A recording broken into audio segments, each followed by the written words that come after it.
Зөчбөрес. Бүген Казан Кайный подкастының 10-нчы чыгарылышы һәм монда мин Рәдиф һәм Ильяс. Һәм Рәсем кайтты безгә. Беренче хәбәр шундый күңелсез. Без аны удмуртча укырга булдык. Әйдә.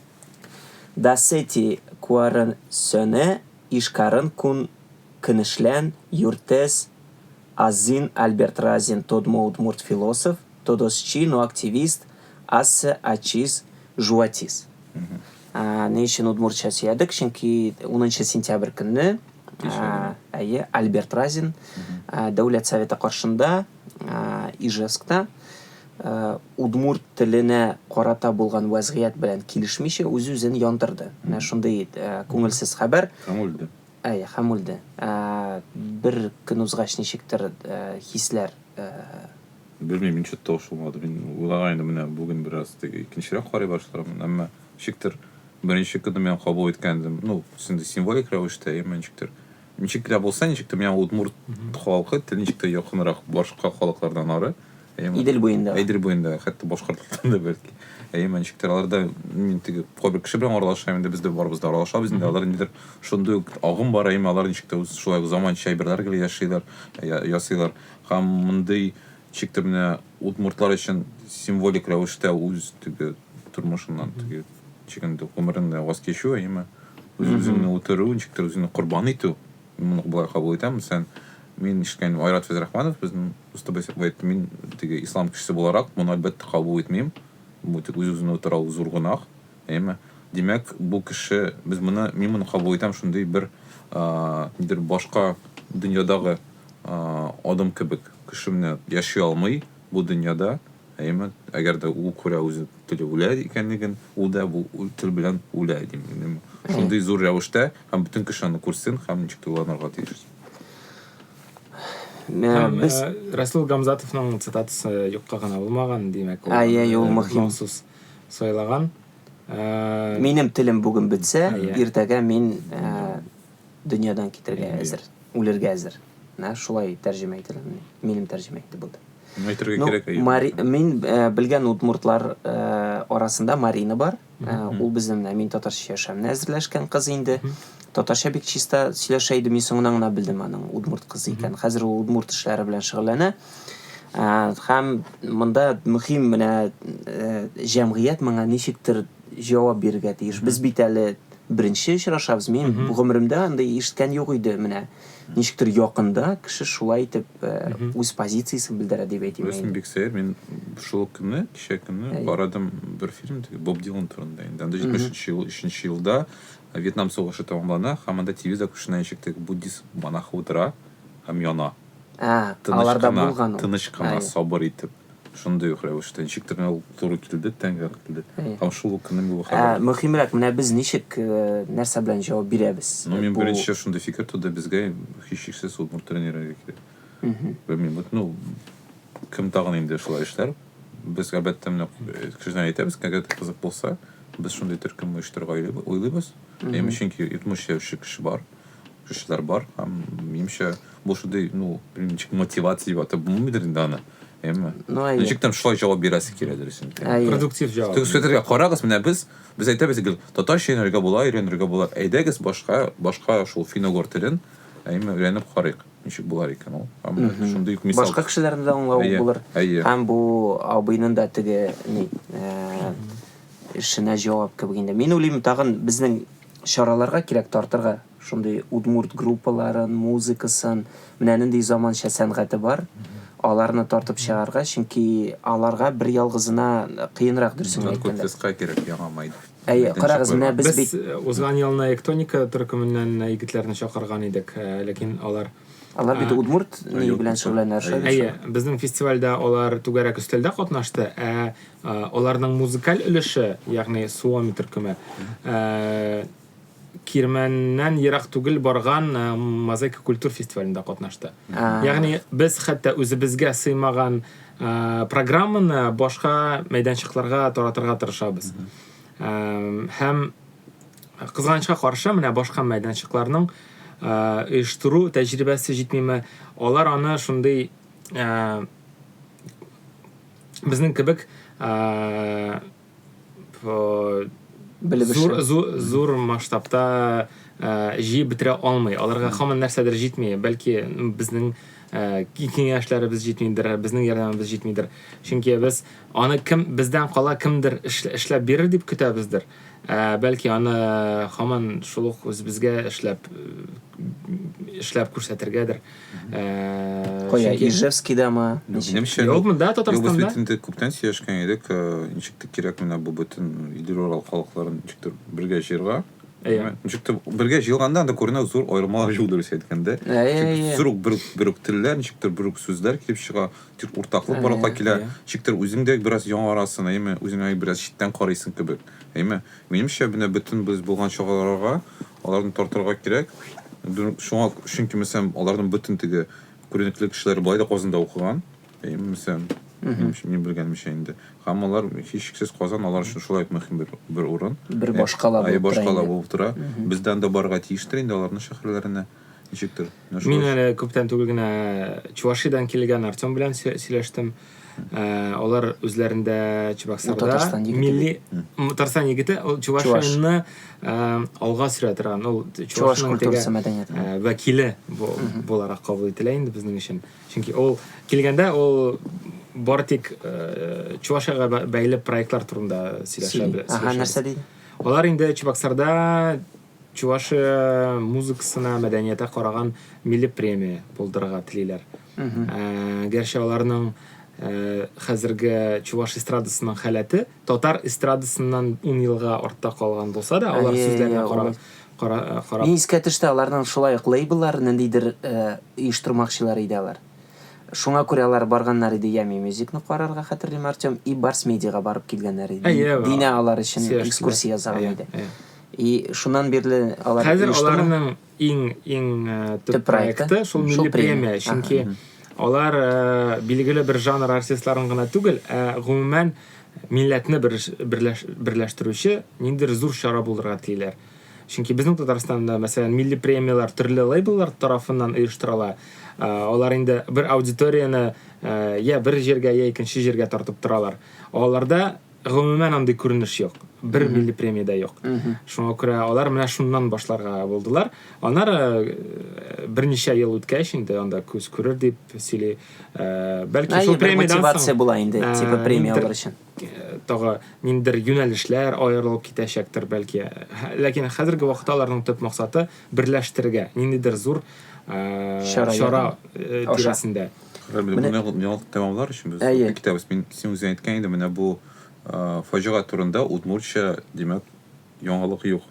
Кайда язылмаган. Мин аны оныттым әйтергә. Без бу әйбер турында яисә татарча сөйлибез, яисә русча. Әйме, димәк, удмурт телендә бу әйбер турында бер некролог бармы ул турында. Димәк, алар бит әйтәр инде, юк, нинди безнең проблема, безнең барысы да әйбәт алда гел дип инде.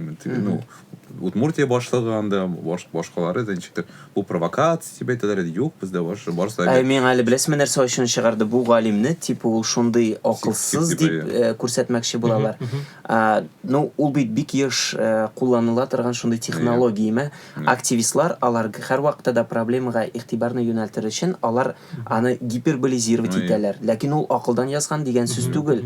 Ул кеше игътибарны юнәлтергә теләгән. Әлбәттә, у него это получилось, и нәрсәгә хәзер аны менә шулай әйләндереп атырга.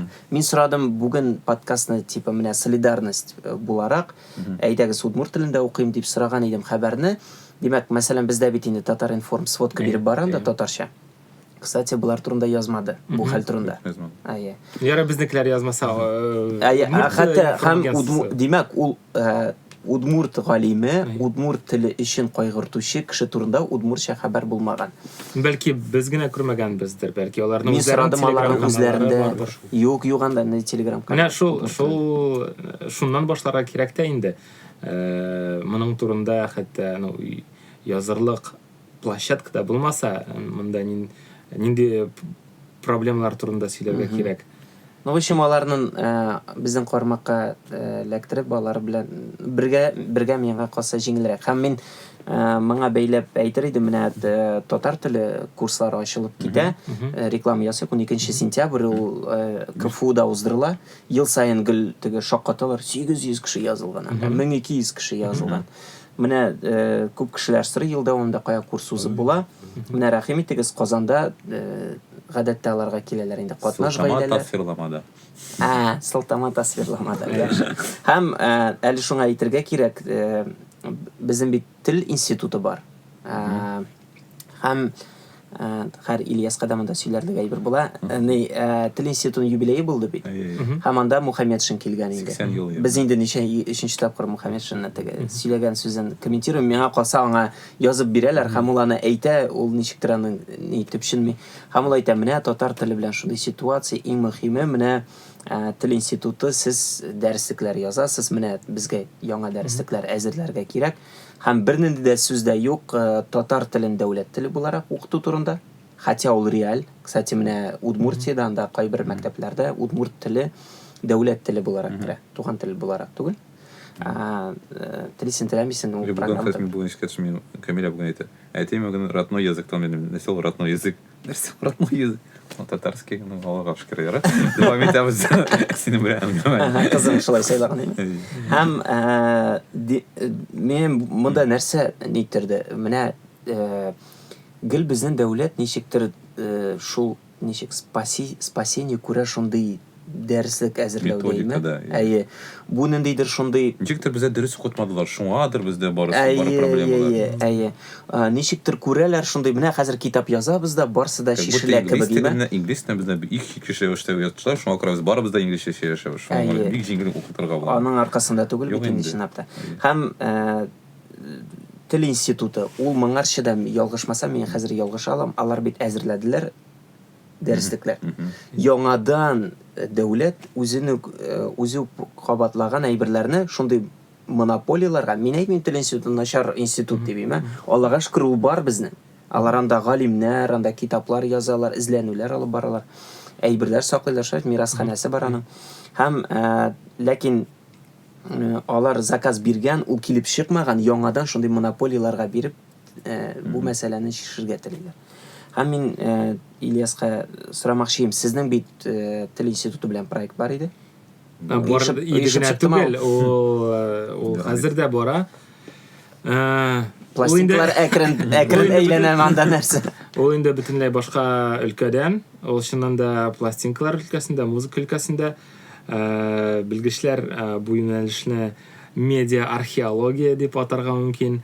Менә гади итеп әйтсәк, нәрсә турында? Ягъни ул 20-нчы гасыр башында чыккан бакыр тәлинкәләрдә сакланган музыканы без хәзерге заман технологиялары ярдәмендә цифрага күчереп, һәм электрон музыкантлар, аранжировщиклар, композиторлар белән бергә аларга яңа сулыш истибез. Ягъни безнең җыентыкта, ул җыентык булып чыгачак, безнең җыентыкта янәшә киләчәк оригиналь язма, мәсәлән, шәкертләр җыры. Син шәкертләр көе мәсәлән. Син аның менә ул көйне хәзер уйнап бирә аласың, башыңда бармы ул көй? Мин Рәдифнең дә җырын кили алмыйм хәзер, хәтта консерваторда. Башта оригинал бара, шәкертләр көе, аннары шул оригинал нигезендә ясалган интерпретация. Һәм һәрбер музыкант үзенең стиленә туры китереп, үзенең инструментларына туры китереп. Бакыр ул теге тишекле пластинкалар. Шуңа кирәк, ул теге пластинкалар, хәзерге пластинкалар түгел ул. Ул теге бераз клавесинга охшаган, шундый Рәсмен сәгә ошаган рәсмен аңладым. Музыкаль шкатулка. Яңа хип-хопта бар теге шундый тавышлар. Алар менә шул пластинкаларын гөршен генә минемчә бик теге как раз яңа электроникага бик уңай. Кайчан чыгасың инде, Ильяс? Алла бирсә, быел көз белән чыгарга тиеш. Алла бирсә, быел чыга. Беренче адымы инде ясалды. 5 электрон музыкант һәм аранжировщик үзләренең җырларын сайлап алды һәм аны эшли башлады. Мин кайберләренең эскизларын да тыңлап карадым. Минем өчен мин күп нәрсә ишеткән кеше өчен дә бу кайберәүләр шок кебек яңгырый. Чөнки аны төрлечә интерпретациясын төрлечә эшләргә була. Бу мелодияны башка инструмент ярдәмендә шул мелодияны компьютерда уйнап була. Шул аудио язмадан кисәкләр кисеп, ул кисәкләрне башка тәртиптә ясарга була. Аларны ниндидер синтезатор аша чыгарып, ике технологияны берләштереп чыгарга була. Һәм шулай итеп, хәзерге заман технологиясе ярдәмендә бер үк көйдән берничә яңа көй чыгарып була. Һәм ошында бу илһам чыганага булган. Менә күзәтү өчен дә бик кызык. Һәм кабул итү өчен тагын бик киң шундый акыл булырга тиеш. Һәм безнең катнашучылар да бик кызык. Алар бик төрле. Мәсәлән, Айгөл Галиева, ул Австриядә яши, анда консерваториядә уйный, электрон музыка яза. Тагын кемнәр язанда ул нидә?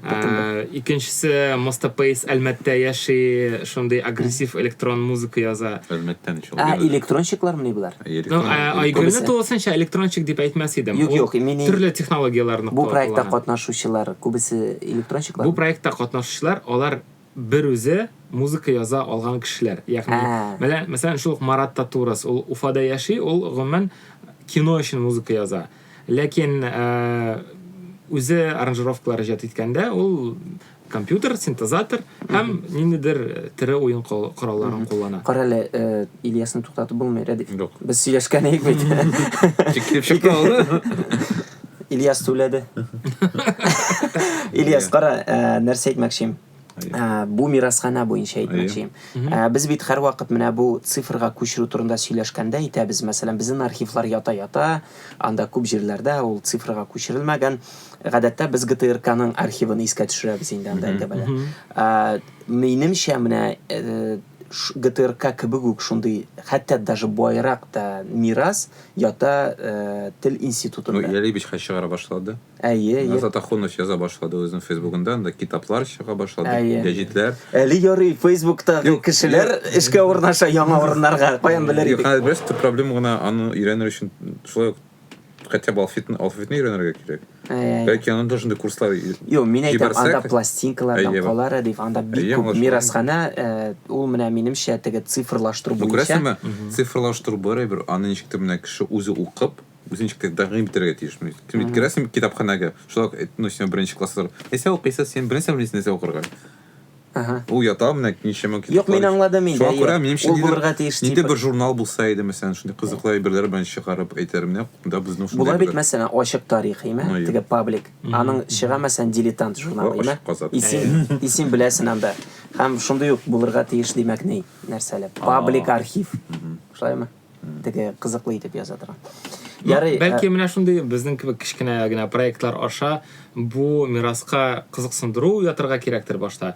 Аннар инде ул кызыксыну халыкта, я бизнеста, я булмаса зур дәүләт оешмаларында уянса, бергәләшеп, әкренләп менә шул мирасны эшкәртеп төрле катламнарга чыгарып булыр. Шундый позитивный. Булыр. Әфсен төпсен халыкка китсен.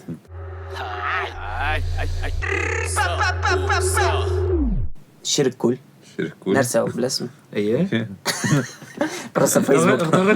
Казан ностальжия белми просто. Аны нинди фестиваль эштирга булдыгыз? Казан ностальжия белмейди просто. Димәк, монда алда әйтелгән хәбәрләр белән бәйле рок һәм гранж музыкасы яңгыраячак. Мары, Мардва татар телләрендә. Димәк, татарча музыканы монда бәллүр. Без аны керттек ул әйбергә. Юк, без аны Кабанкүлдә без күрсәттек ул бәллүр төркемен. Печән базарында. Димәк, ну бит бар ничектер, минемчә вот ничектер кешегә әйтәсең, чыгарасың аны кайдадыр, кеше күрә. Чакыра. Әйтәр, бу җырлар биреп нигә чыгармас. Минемчә бәллүр шулай килгән аларның системасына. Бу фестиваль, ну исеме шундый инде, начар инде исеме. Кызык түгел, теге День дружбы народов. Халыклар дуслыгы көне. 4-нче көне буламы әллә? 14 сентябрь. 14 сентябрь. Әйе. Димәк, Удмуртиядан килә иң кызыгы башкаручы үзенең җырларын җырлый ул Мордва һәм рус телләрендә. Юлия Рахманюк. Әйе. Чувашлардан без белгән Вера Кожеманова, ул безнең нидә халык теге халыкара туган телләр көнендә чыгыш ясаган, джаз җырлый ул име чуашча. Нидән марилардан безгә ошаган тел, видимо, уен дип атала. Ешкарладан. Алар рэп һәм гранж мари телендә чыгаралар. Без менә сөйләшәбез, ә монда кешеләр уже. Юк, әйтергә кирәк, үзе 21 сентябрьдә, яме? Башка фестиваль. Башка фестиваль булачак, Сказка исемле фестиваль. Ничәсе? 21 сентябрь Татнефть аренада. Ну, шулай атала, башкалар Тәбриз көне дип аталайды. Ләкин аның иң кызыгы Татнефть аренаның эчендә түгел, ә тышында булачак. Чөнки анда тышында әйе парковкасында. Сен кызык әйбер парковка янында була. Юк, бу беренчедән 21 сентябрь гел суык. Мин туган көн булгач мин хәтерләйм. Хәзер җәй суык булгач, бәлки сентябрь җылы булыр. Бу ниндидер ни, монда нәрсәдер бар, короче. Ну, бу ниндидер акча эшләү проекты, сказка.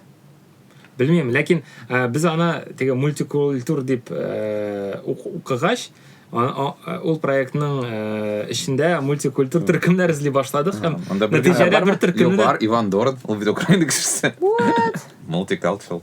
Ну, әйе, шул Иван Дорнны таптык, аннары оештыручыларга шундый сорау белән чыктык инде. Ник сез Татарстанның үзәгендә мультикультур фестиваль оештырып, анда татарчада, башка телләрне дә кертмәдегез. Әйтәм бит, монда ниндидер ни бар, монда казанырга кирәк, чөнки бу минемчә просто теге акча эшләү генә инде. Чөнки монда мультикультурный дигәне исемендә бар, исемендә юк. Һәм булар 21 сентябрь урамда парковкада оештыра. Юк, Татнефтьнең Татнефть аренаның эчендә булачак. Юк, давай это чисто теге бизнес-лайн. Татарларны Татнефтька кертмәделәр. Алар парковкада уйнадылар. Татнефть. Аның эчендә барачагы, мәсәлән, Казанда татарлардан кем уйный сонда? Хәзер аңлата башладым бит. Татнефть аренаның эчендә Казанда яшәүче меломаннар өчен бернинди дә яңалык булмаячак. Анда Иван Дорн, Танцы Минус, Noise MC, ел сайын бер йөзләр инде шул. Яшьләр культурасының теге хедлайнерлары. Безнең милли сәхнә, ягъни музык сәхнәсе урамда парковкада булачак. Быел 21 сентябрь шундай популяр дата булганлыкка, безнең хәтта Ями Мюзикның бөтен музыкантлары да анда катнаша алмый, чөнки бер өлеше Мәскәүгә китә, Хәрәкәт дигән фестивальгә. Казанда калган өлеше күбесенчә хип-хоп, рок һәм әзрәк поп. Усал Рәдиф, короче. Әйе, Рәдиф, Усал, Гауга, Абадели һәм Вера Кожеманова да бездә катнаша. Урам сәхнәсендә сәгать көндезге 12-дән алып, кичке 5-кә кадәр безнең музыка яңгыраячак. Хәрәкәткә кемне җибәрәс?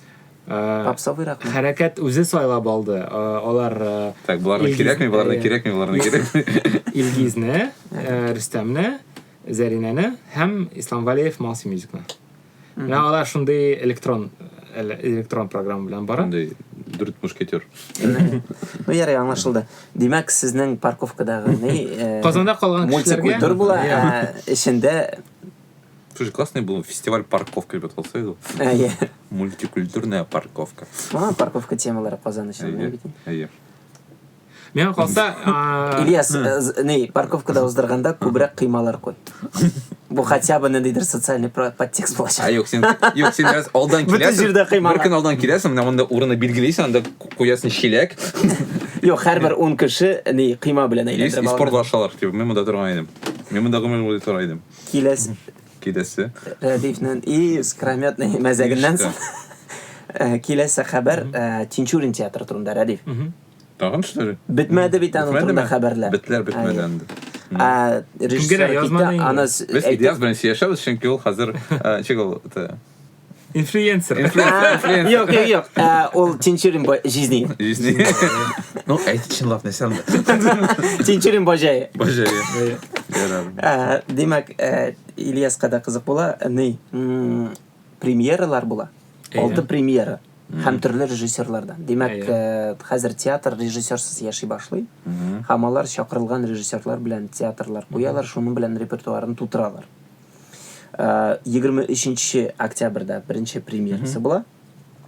Комедия була, хыялый спектакле Салават Абузаровның һәм режиссер була Илшат Мухуддинов. Илшат безнең лабораторияда катнашканы бар. Ләкин мен аны театраль лабораторияда. Һәм мен аны драматик режиссер буларак белмим. Чөнки ул опера катнашкан иде. Аяз Гыйлаҗев була. Белгәнемчә, Миләүшә нәрсә әйтә. Белгәнемчә, әле читкалар башланды гына. Шуңа күрә анда bütün нечкәлекләрне әле белеп тә үзләре дә белеп. Менә шундый кеше сазайды. Ничек инде режиссерсыз театр яшәгән? Рәдиф, бармы дөньяда шундый театрлар күп бит инде? Юк, хәзер аңлавымча хәзер Татарстанда ярты репертуар театры режиссерсыз. По-моему, анда mesela самый известный Әлмәт. Әлмәт ая. Һәм башкалар мин хәзер тиге ялгыша алам. Мин беләм анда берничә безнең түбән кама түгел дип карарга кирәк. Кайдыр шәһәрләрдә шулай режиссер яшәгән. То есть аларда килә кеше килә һәм куя спектакльне. Бернинди проблема юк анда. Инде төп әйбер директор булырга көчле дип. Театрда төп режиссер булмаса, аның директоры көчле һәм белемле булырга тиеш. Мәсәлән, Мәттә ул Фарида Исмагилова, Фарида Исмагилова понятно, оештырырга, кешесен чакырырга. Фестивальләр, спектакльләргә куя, комедияләргә куя, кеше тик аншлаг тутырып билетыңа спектакльләр бар. Инсайд бир әле, ничек анда кайфлар Тинчурин театрында. Менә хәзер бүтән эш директорга калды инде. Хәзер бүтән уңай һәм тискәре яңалыклар өчен директор җавап бирәчәк дип аңладым. Директор искесе калды. Видимо, куа алмадылар. Шулай булды. Ничек бик сәер сөйткәндә, ничек теге конфликт бар, һәм бер кеше китә, икенчесе кала нигәдер. Монда минемчә, то есть конфликтның бер ягын как будто алган төсе бар. Минем монда кемдер артында башка кешеләр булмагандыр инде минемчә монда. Мин шулай күрәм аны. Һәм без аңлыйбыз инде ничек үзгәрешләр кирәк иде. Мин кабатлыйм, шикте менә бу әйбер булгач, минемчә шаккатмадым. Мин күптән уңайдым. Кайчан инде үзгәрешләр монда булачак дип инде. Монда киткән рәвештә бәлки көтмәгәндер мин әлбәттә. Юк, аның беренчедән бер атлы булды. Фольклор үзәге, Тинчурин театры менә шулай. Димәк, кадрлар бик тиз алмашканда, кеше тоже бит ни безнең әле консерватив җәмгыять шундый. Шуңа күрә шулай булды. Булай Мен калса хәзерге заманда, мен калса хәзерге заманда, хәтта синең баш режиссерың булса да, барыбер бик күп әйбер менеджменттан тора. Менеджмент, маркетинг, гомумән коллективтагы атмосфера.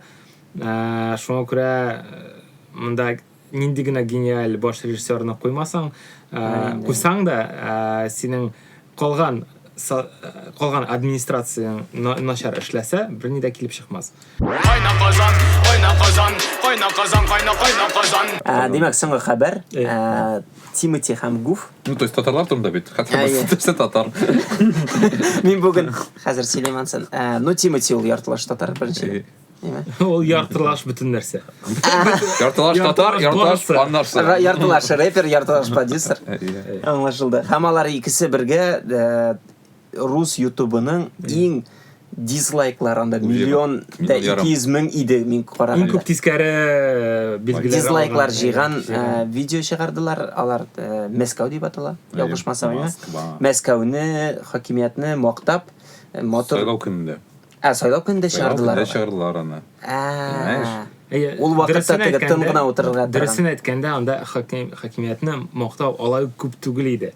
Теләсә кайсы Тимотиның теләсә кайсы җырын алсаң, анда да шул хәтле мактау бардыр. Бара лейс ашый, например, 2-3 секундында. Ләкин монда иң кешеләрне борчыган әйбер ул теге ачун чыгарган. Бар ачун чыгарган әйбер ул бөтенесе тынычлык көнендә, сайлаулар алдыннан тынычлык көне була бит. Агитация ярамый. Агитация ярамый һәм ул алар шул барысы да тыныч торган вакытта беренчедән шундый ачык агитка чыгаралар. Бургер за Собянина бу. Әйттеләр, хәзер хлопны бургер булырга тиеш теге, мем кебек. Әйдәгез туган тел хөрмәтенә бер бургер хлопнем дип инде. Һәм икенчедән алар үзләрен шул ук Мәскәүдә яшәүче башка аудиторияга капма каршы куеп, теге митингларга каршы сүзләр кыстырганы.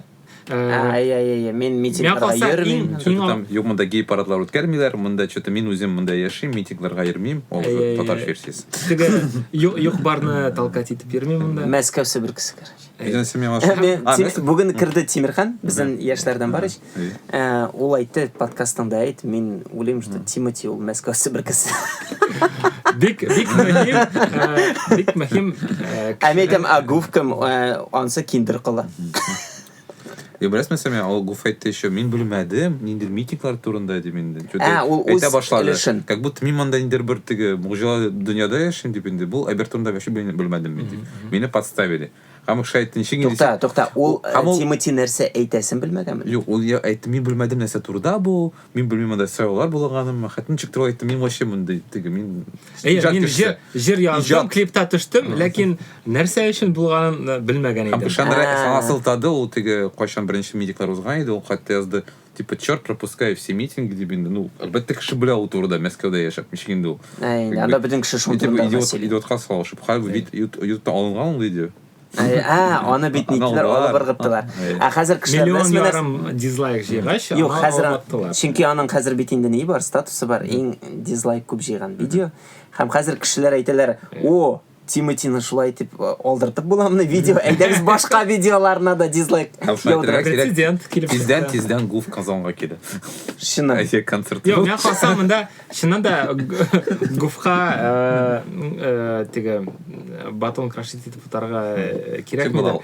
Ул аның хәле аңлашыла. Ул хәзер теге рэпның беренче эшелоннан әзрәк төшеп, кемдер артыннан ияргә тиеш. Ул хәзер икенче эшелоннан, икенче дивизионнан кире кайтырга омтыла. Һәм шуның өчен бөтен форсатларын да кулланырга тырыша. Акчасы бар, акча ашыра кирәк бит. Баласы бар кылса концов. Ничектер булса, кем түри, шул шуңа йөрә инде ул дисеткән. Гонорар төшә бара, концертлар саны әзәя бара. Мин аңлыйм сине теге рэпер Рэпера не обидит. Да, ул Тиматины рэперга санамый просто Ильяс. А Гуфны саный. Һәм шуңа аклый аны. Юк, мин аны акламыйм. Гуф бер кашан да дөрес егет булмады. Ул һәр вакытта ниндидер бик сәер, тупас шундый әйберләргә батып яшәде. Я гаи белән проблемалары. Я бер бизнесмен аны кыйный. Я ул Инстаграмда, туры эфирда скандал чыгара. Туктаза, ну Гуф, анда бит Гуфны гаепләүче особо юк күп кеше. На самом деле анда иң күп хейт нигә Тиматига да. Юк, чөнки аны барсы да продакшн музыкасын Black Star язды, клипын Black Star түләде.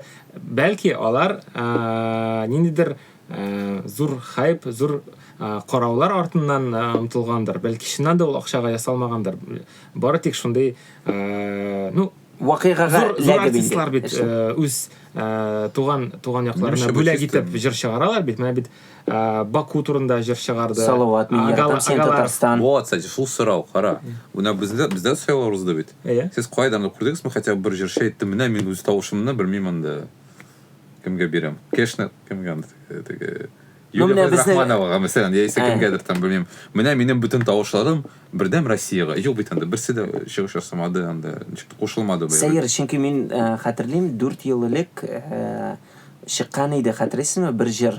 Анда шундый сәер генә бер ират анда ни сайлауларга багышлап шундый Казан, Татарстан турында ниндидер клип чыгарган иде. Бер алып баручы, хәтерләмим инде хәзер исемнәрен.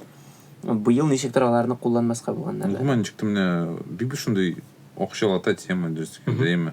Һәрбер теге, һәрбер акча кидерә торган. Аны акча кидерә. Һәрбер артистның бар Инстаграмында 40 меңлек булса да, ничектер берсе дә кемдер акча эшләмәде. Сайлаулардан соң җырладылар бит. Мин күрдем анда Любе, ну барысы да урыс. Тукта, юк. Юк, илгиз чыгыш ясады анда. Юк, я таптык кешене. Шейх Разиев, син.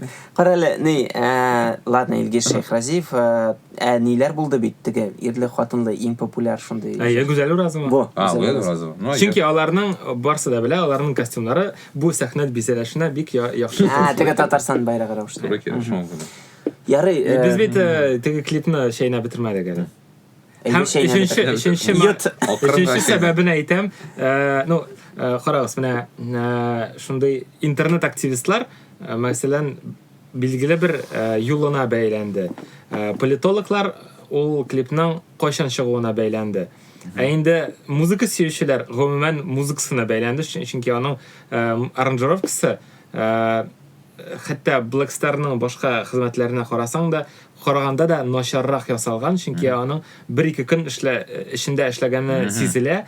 Гомумән сизелә бераз. Escalate куча миллион бакс.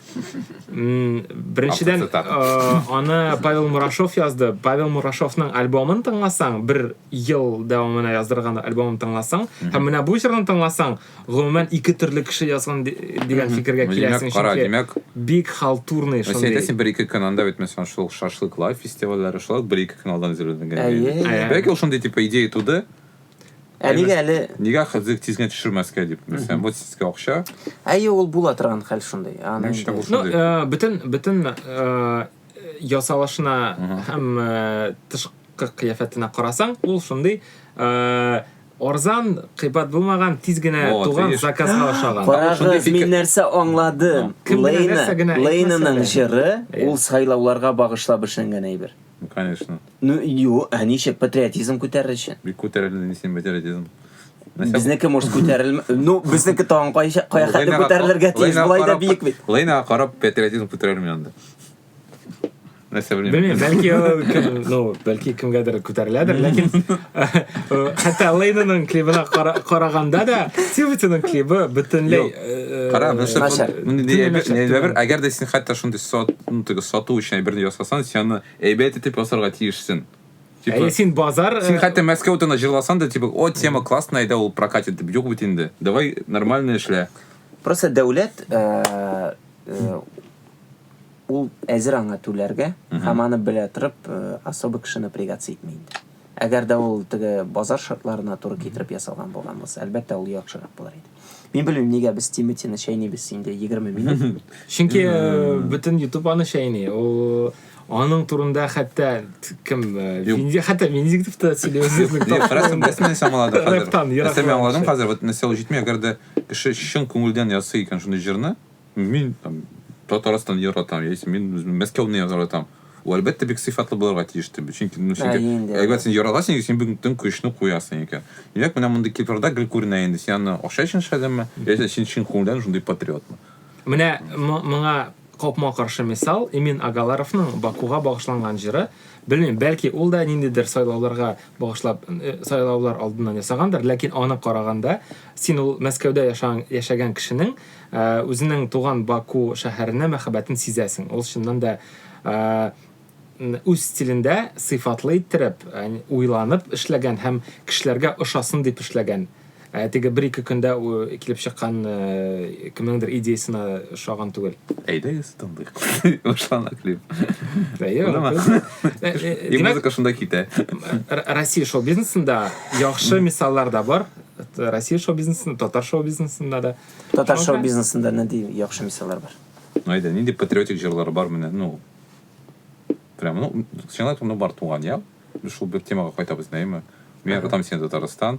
Тагын нинди бар җырлар прямо шундый прямо җылый торган кеше. Хәтта теге диджей Алиның Яратам Татарстан дигән электрохаус җыры да, ул хәтта ул да яхшырак яңгырый. Чөнки Супер Алиса. Татарстанның менә дигән рекламасы. Хәзер димәк Мәскәүне ярату зашквар. Татарстанны ярату ул вообще бик табигый булып. Бар теория малых дел, бу теге теория кечкенә, вот мин беләсең бер тапкыр барган идем бер конкурска, шигырь конкурска чыгар шундый кызлар. Мин яратам сине Россия. Әйтәм, вот син бит туймазыда яшисең, белмим анда кайда. Син бүтән Россияны ярата аласың, күрмәдең хәтта. Картада да күрсәтә алмыйсың. Вот мин яратам сине, белмим, Әлмәт, мин аңлыйм. Ярыйсың, яшәп, Нурлат, синсез яши алмыйм, мин сиңа ышанам. Бүтән Россияны ярата булмый минемчә. Ана шундый кичкенә генә яратулар. Теориясы. Шул вакытта кичкенә генә яратулар. Шул вакытта Мәскәүгә багышланган бик матур җырлар бар. Хәтта менә Blackstarдан киткән L1-ның элеккеге төркеме, Марсель төркеме, ул төркемнең беренче хит булган җыры ул Мәскәүгә багышланган. Һәм ул җырда читтән килгән егетләр, яшь егетләр Мәскәүнең бөтен эчке тормышын сөйләп бирәләр һәм менә эчке тормышы аша аңа мәхәббәтен аңлаталар. Һәм ул бүтән ел дистәләгән елларга шлягер булып калды.